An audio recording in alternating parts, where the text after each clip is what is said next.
before Srila Bhakti Kamal Madhusudan Maharaj took sannyas, his name was Narottamananda Das Brahmachari, and he was well known in Srila Bhakti Siddhanta Saraswati's preaching force as one of the great preachers. He was a young boy, very beautiful and very enthusiastic, and traveled all over India, used to convert whole towns and villages, to bring them to his guru. So he was well known as one of the fiery, successful preachers.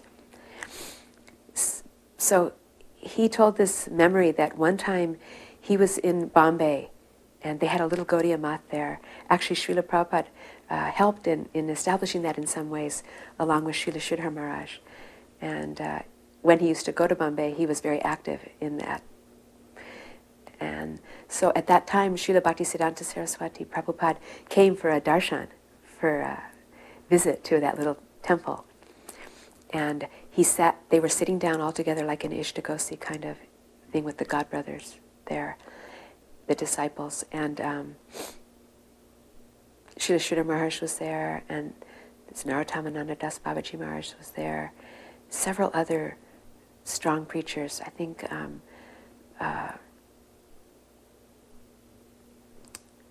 what's his name?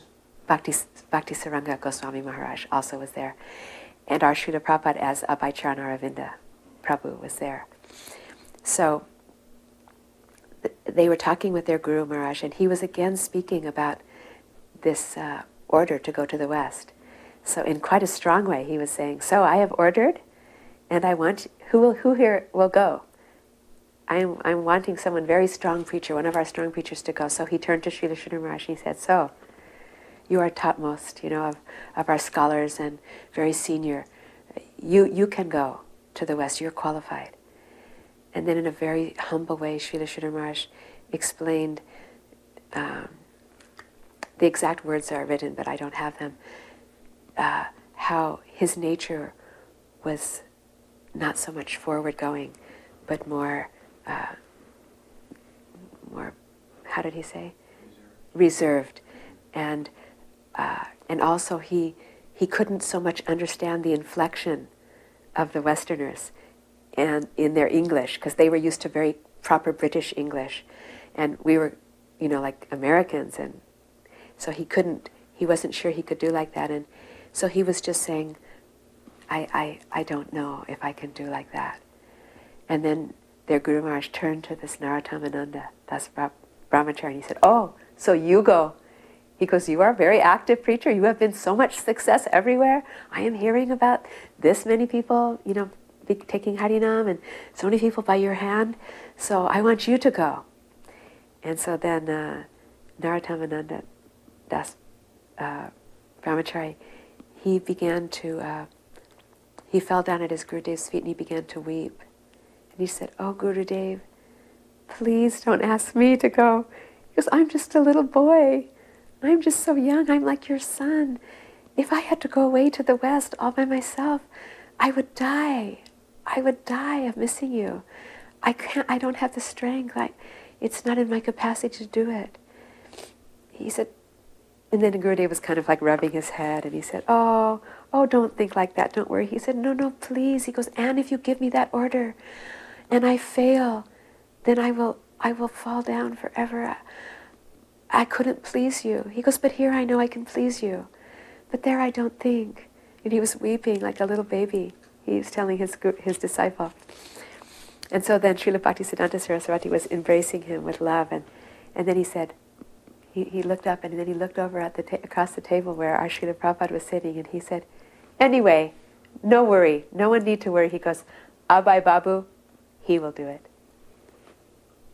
So that devotee remembered that very deeply, and he said he never forgot that. And so when it actually happened, he had one more realization of his Gurudev's omniscience and also of Srila Prabhupada's potency. Srila Prabhupada and Srila Bhakti Pramod Puri Maharaj weren't all very much, had service together in the early days. They were both editing different literatures of Srila Bhaktisiddhanta Saraswati Thakur, and they preached in different areas. And then after the breakup of the Gaudiya Math, Srila Puri Maharaj became like a Kinchana Babaji. And for many years he traveled with Krishnadas Babaji, and around Vrindavan and just had like a pot and japa mala beads, and was very brahmachari still and very humble. But he had actually been very close to their Guru Maharaj as well as both a pujari, his personal pujari, and as a singer. He was a very beautiful kirtaniya. So apparently when Srila Bhaktisiddhanta Saraswati Thakur was leaving from this world, there's some history that he asked Srila Sridhar Maharaj to sing for him Sri Rupa Manjari Pada. And some of the other devotees wanted Puri Maharaj, who was then a brahmachari, to sing. But Srila Bhaktisiddhanta Saraswati asked Srila Sridhar Maharaj to sing. And so also, when Srila Prabhupada was just, when he had first come back from America, he brought a few devotees with him, and he would invite some of his different godbrothers to come, and he would try and explain to them what was happening, this amazing revolution of Krishna consciousness that was happening. And he brought this reel-to-reel tape recorder that had all the devotees on Harinam Sankirtan singing so they could hear all the different voices, and Prabhupada played it quite loudly. And so at one point in Mayapur, there were several occasions that they met and discussed, but at that time Puri Maharaj wasn't preaching as much as he was chanting a lot and wandering like a mendicant. But at one point, I think he took sannyas and he was beginning to get a following. And he went to Mayapur to see Srila Prabhupada, and at that time Srila Prabhupada offered, he wanted to offer some Mahaprasadam to him with some water. But he gave it to him through the hands of one of the Western disciples who, not knowing proper sadachar and etiquette, touched it to his hand to his mouth first and then just kind of handed it. And so pretty much he couldn't do it. He just wasn't able to because he was from a very, very high class Brahmin family, never had taken anything like that, and so he declined.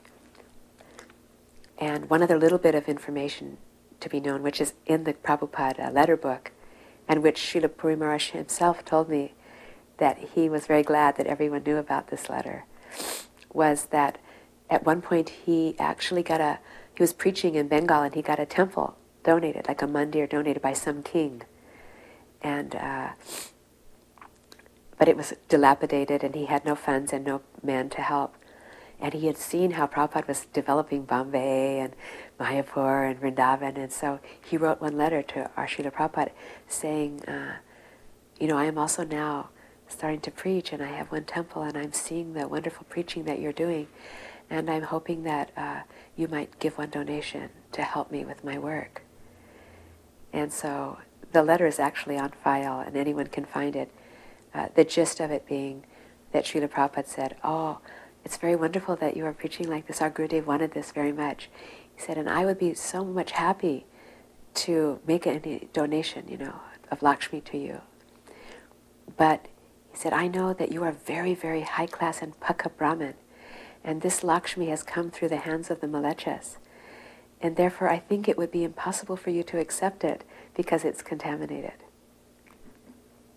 So Srila Puri Maharaj, even when he was telling me about the letter, I nodded that I knew about the letter, and he laughed in a very sweet way.